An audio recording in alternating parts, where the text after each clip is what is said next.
Je ramasse dans tous les coins les petits garçons méchants et je les embarque pour l'île enchantée. Oh, pour l'île enchantée. Pour l'île enchantée? Mais la loi, supposez qu'il... Non, non, il n'y a aucun risque.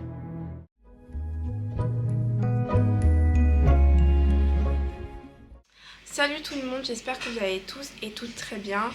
Bienvenue dans cette nouvelle vidéo.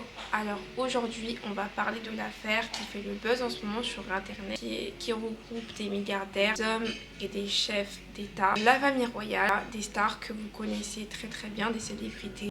Alors déjà on va savoir et apprendre à connaître ce fameux Jeffrey Epstein qui est né à Brooklyn en 1953. Il faut savoir qu'il était déclaré comme un enfant brillant, un enfant intelligent, malgré le fait qu'il n'a pas eu un parcours scolaire quand même extraordinaire. D'ailleurs on se demande d'où provient sa fortune et comment il a fait grimper les échelons et comment il a réussi à fréquenter des personnes, les élites financières. Alors en 1970, il devient professeur de mathématiques sans diplôme reconnu par l'État. On se demande encore d'où provient sa fortune parce qu'il n'a pas eu non plus un parcours extraordinaire pour avoir une fortune assez colossale. L'un des plus grands mystères Epstein, c'est surtout son argent. On ne savait pas d'où provenait son argent, qu'il gagnait extrêmement. Il a commencé à grimper les échelons et il se présentait comme un gestionnaire de fortune ultra discret et travaillait seulement grâce à cela. Il a réussi à avoir un manoir à New York, des privés, un ranch au Nouveau-Mexique et plusieurs avions privés et notamment l'île qui est l'île la plus connue, donc c'est l'île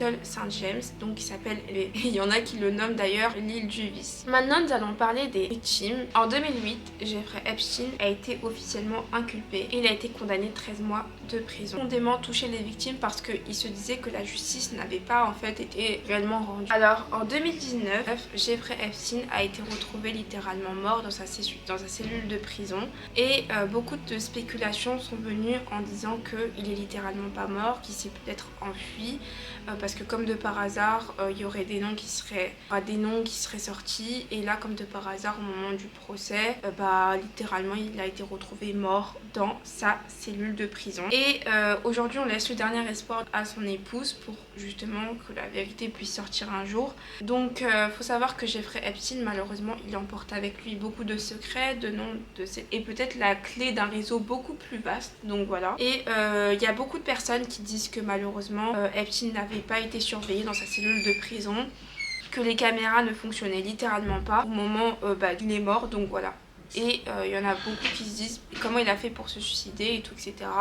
Il y en a qui clairement se disent la théorie de la pendaison et il y en a qui disent que il est littéralement mort comme ça. Donc son épouse Ghislaine Maxwell a été condamnée à 20 ans de prison. Donc elle a été arrêtée en 2021, 2022 à 20 ans d'emprisonnement et cela s'ajoute généralement à d'années de libération surveillée après sa peine et une amende financière sur une décision du tribunal.